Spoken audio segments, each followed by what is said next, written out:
Hi. Continuing my story here, I wanted to fill in a little bit about my family.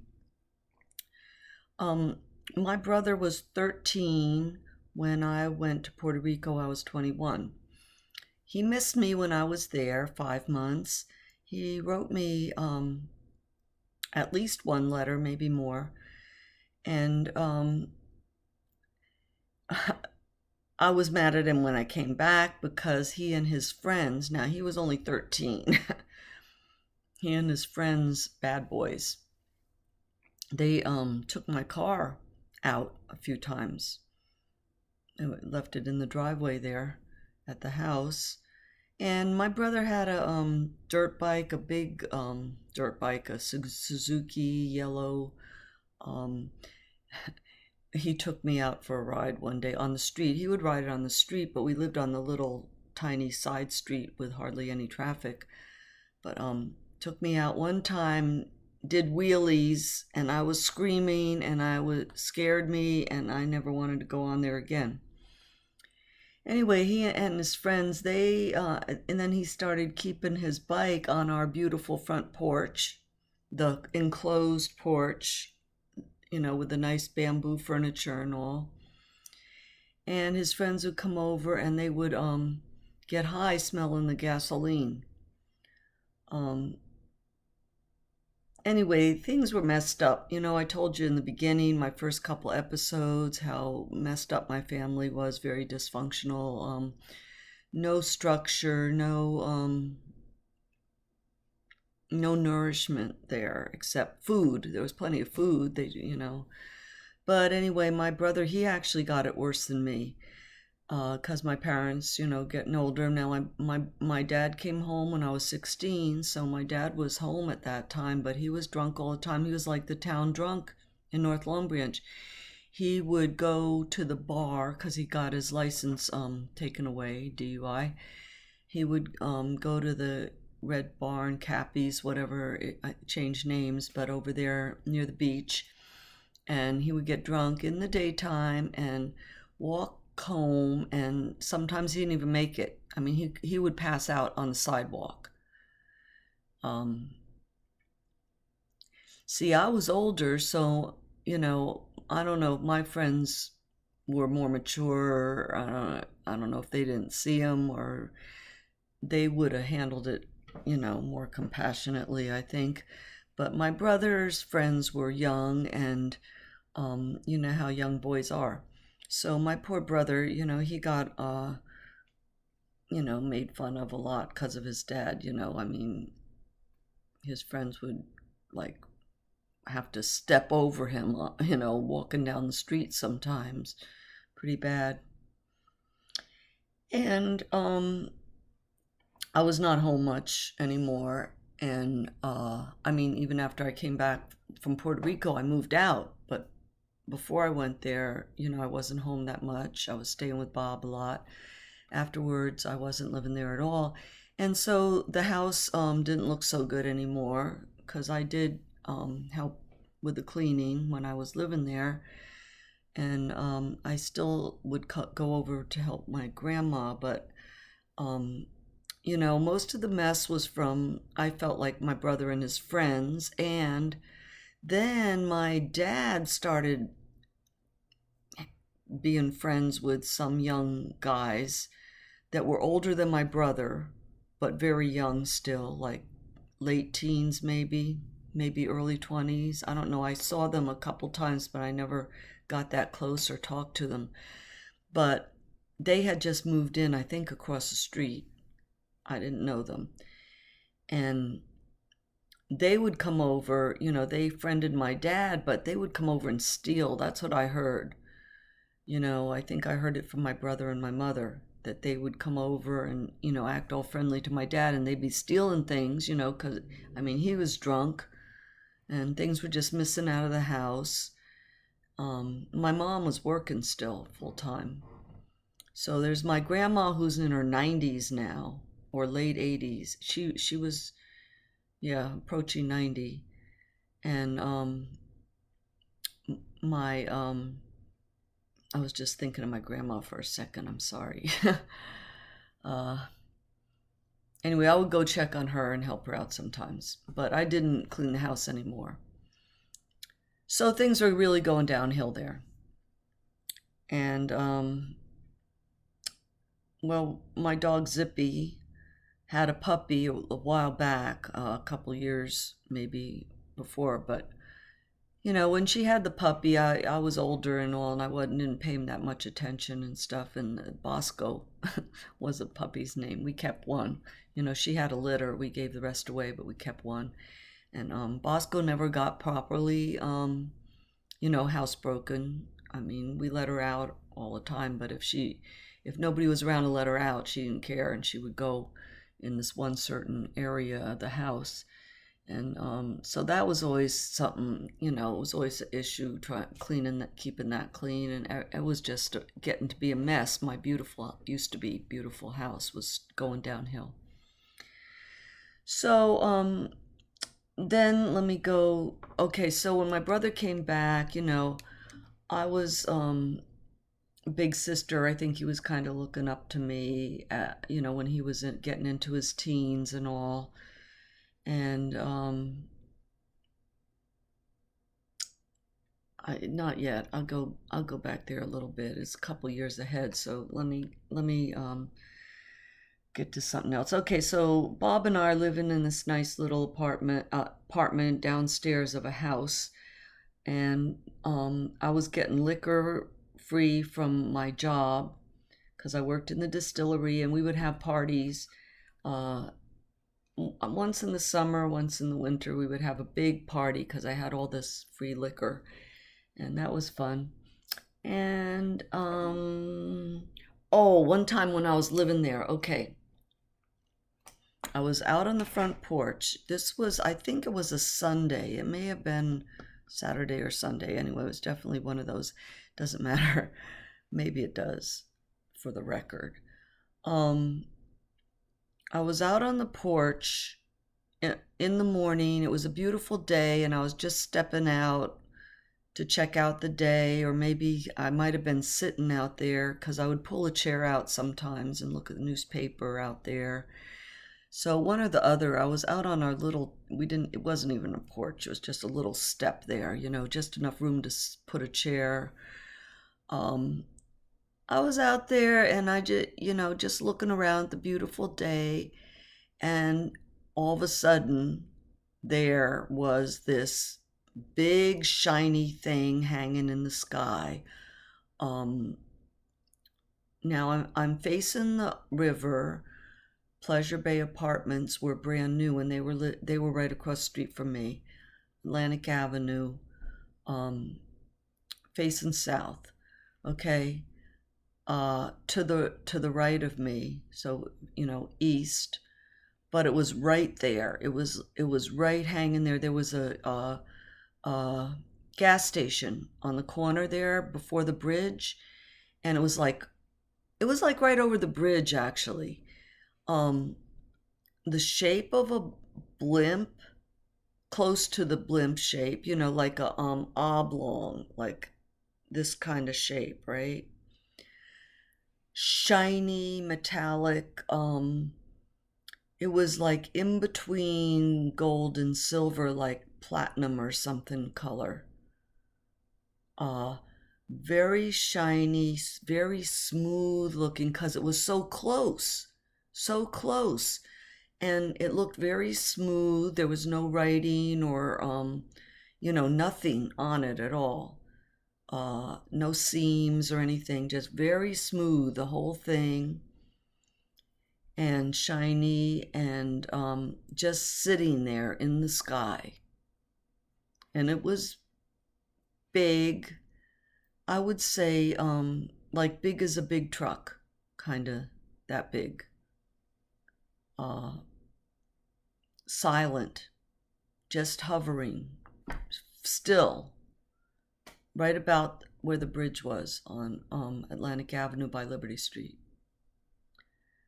And I looked at it, and I just yelled, Bob, come quick. And he was in the kitchen, and he ran out.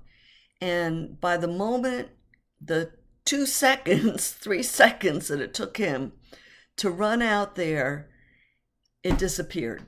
I mean, it just disappeared. It didn't fly away. It just disappeared in an instant.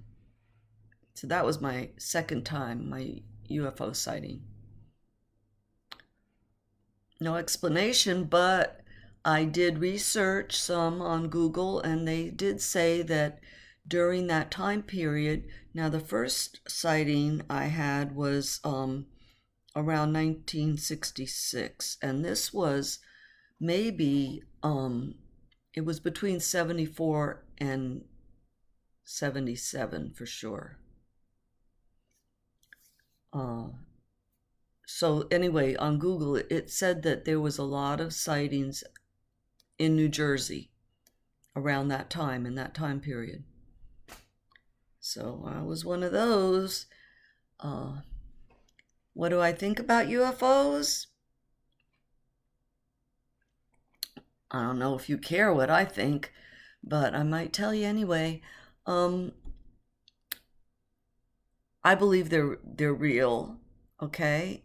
I believe that nobody knows for sure what they are. But, you know, from what I know about the Bible, I believe that they are one of two things, okay? They might be aliens from other planets who are just curious about us and absolutely meaning no harm, are not even capable of doing anything wrong. Just curious. It doesn't fit all the stories, right? But that's one maybe possibility. My other possibility is that it's something satanic, you know, just evil, trying to deceive people, to just to confuse them about God and that kind of thing, you know, just thinking, well, you know, how does this fit into the God thing? And, you know, something like that anyway. According to my knowledge presently of the Bible, which I'm not talking about back then. I didn't know much back then.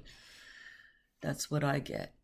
So let me go on to my story here. So we were you know, living like we were married, and we're getting older now, and like I mentioned before, some of my friends were getting married, some of them were having kids. And okay, my friend Sherry, who I've mentioned several times, she's all through my life still, even.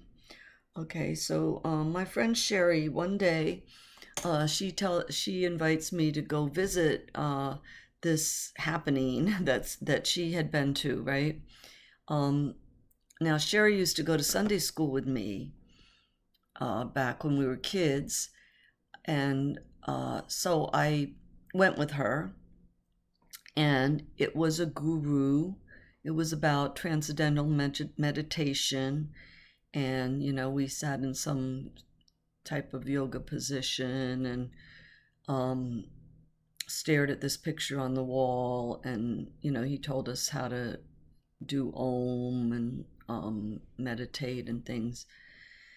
And I did that with Sherry, and afterwards, you know, we talked about it, and I told her I didn't feel good about it. I didn't like it. I didn't do anything for me. Thought it was kind of odd, strange. That was my feelings about it. I mean, I have more feelings about it now, just because I know a little more about the whole thing, but those are my initial feelings anyway, basically. Okay. Excuse me. When I talk, sometimes that happens. I mean, when I talk a lot. So, that was just a little insert into my spiritual journey, right?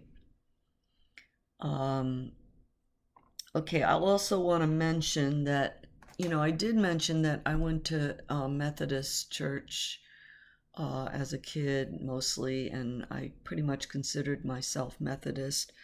But I did visit Catholic church a few times, and that also I couldn't, I couldn't connect with that. They did things, it was so much more rituals and with the um, different things that the Methodist Church is very plain and simple, and I just felt more comfortable with that. Just to say that I talking about my spiritual journey, which continues throughout my life. Um, okay, going back to uh,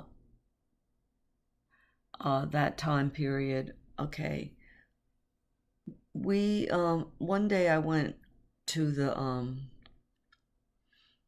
dentist.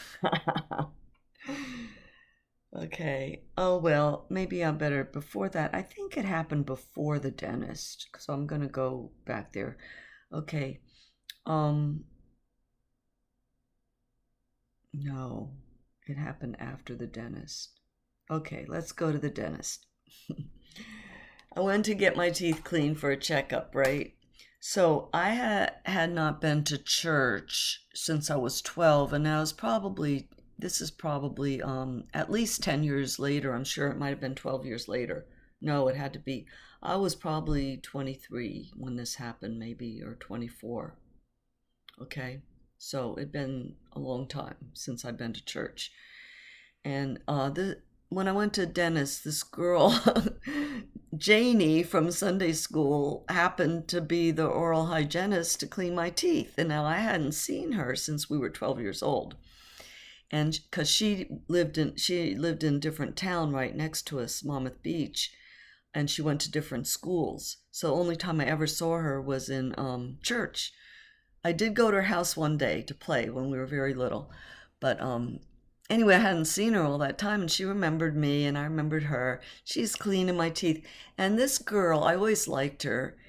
She was always the happy kind of child, but she was just beaming this day. I mean, she was glowing, really. She was like shiny, and she's cleaning my teeth, and she starts talking to me. Our connection was church, of course, and she starts telling me about how she knows Jesus now, and how she said, now she knows him a different way. She knows him much better. She has this, I don't know the words she said, but the whole time she's cleaning my teeth, she's just bubbly, going on and on about her relationship with Jesus Christ, and how, it's like the happiest, most wonderful thing that ever happened to her. And that, we didn't know him when we were kids, and what we learned was just the very beginning. And now I know him, and I'm so happy. And she's just, oh my goodness. I couldn't say a word because she's all in my mouth, right? But let me tell you, that left a big impression on me. I mean, I couldn't stop thinking about it. You know, that was just wild. And also, let me tell you, I never saw her again. To this day, I have not seen her again. But when, we did connect on Facebook a few years ago, somehow we found each other on Facebook, and I told her, about what an impact that had on me the day she cleaned my teeth, and she remembered that. And so we have that special connection there as sisters like that. So I went home, and my prayers changed because of Janie. I had always um, believed, I always had, some sort of faith from what I knew, from what I learned in Sunday school. But, and I always prayed at night. I think that was the usual time when I prayed. I maybe would pray some other times. I don't really remember. I think I prayed God help me many times in the daytime, but not a real serious kind of prayer. At nighttime, I was always do the, the Our Father, the Now I Lay Me Down to Sleep, and God Bless Everybody I could think of every night. I always did that every night. But I didn't really talk to him a whole lot. Mainly when I needed help, I went there because I did believe in that. And I told you about my time when I almost killed myself. And after that, I got a step closer to him. Just knowing he was there, I felt closer. It's not that I was seeking him more, but just knowing that he was there, and I believed that he was with me and answering my prayers, that he heard me and all that. So then, soon after that, which was kind of crazy, Bob comes home with a book. And he just dropped it on the table, and it was the late, great Planet Earth book. He said, some Jesus freak gave this to me, just handed it to me, and he dropped it on the table. Well, that got me all excited, and I picked it up, and I just, devoured that book, and it was like so awesome, and it just really, really, really turned me on. I mean, I was so excited to read something about the end of the world and Jesus is coming again, and it could be soon, and all this, and just it was things that I never heard in church, things that I never read in the Bible, the little bit that I read the Bible, and things that I never heard people talking about. It was all new to me. It was so exciting. And I started praying in a different way after Janie and then reading this book. And I started praying to God that I wanted to have a Christian family. I remembered all the families that I envied so much that went to church. Janie's family was one of them. The Olsons, the Chaseys, the Presleys. There was lots of these families that went to church with their kids, and I went alone. And I envied that so much. And I thought they had the perfect families. Later I found out that none of them were so perfect.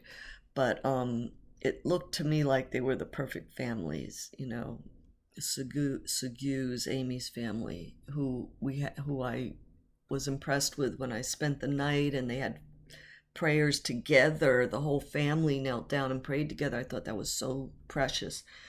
So I started changing my prayers. Instead of just asking God to help me when I needed it, I started telling him that I said, I don't understand what Janie was talking about. I said, but whatever it is that Janie has, I want it. I said, help me to understand, help me to get it, give it to me, whatever. I want to be like Janie. And then this book comes around. And then I was also getting older, into my 20s. And I got to mention this. I got to insert this, okay, that a few of Bob's friends were starting to do heroin. And I had even tried it a couple times. I never did the needle. I would never do the needle. I don't even want to take the rheumatoid arthritis needle that the doctor wants me to take. I won't take that. I won't do needles. I mean, I'll get a shot, like the COVID shot, flu shot, something like that. But I'm not going to stick a needle in myself. I don't want to. Anyhow, I snorted it a couple times, and I don't think it wasn't even good stuff because I didn't even feel good. It was like nasty. I didn't even get high from it. It was just ugly, nasty. I remember that same day Bob snorted at the same time with me, and he actually turned green. I'm not kidding. I looked at him, and his skin turned green. I think he probably puked after that, but he made it to the bathroom. Anyhow, and I tried coke a few times, snorting it, and I liked the high, but I was always hesitant to do anything that was very much of a stimulant, because I used to always have these little pains and strange palpitations in my heart. So I always felt like I had a weak heart. My grandfather had heart disease, And so I was scared to ever do the uppers, those kind.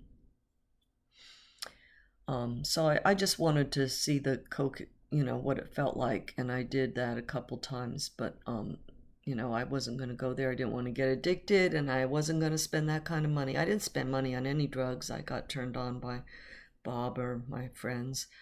Um, so, so a couple of his friends though started doing heroin. They were hooked, a couple of them, and of course that concerned me, worried me a lot, because I was afraid that next would be Bob, and I also wanted to get married. I was ready to get married. I wanted to have a family. I wanted to have children and all that. So I started praying about that, and went off the birth control pills. I told Bob. I wasn't sneaky about it, and so he knew.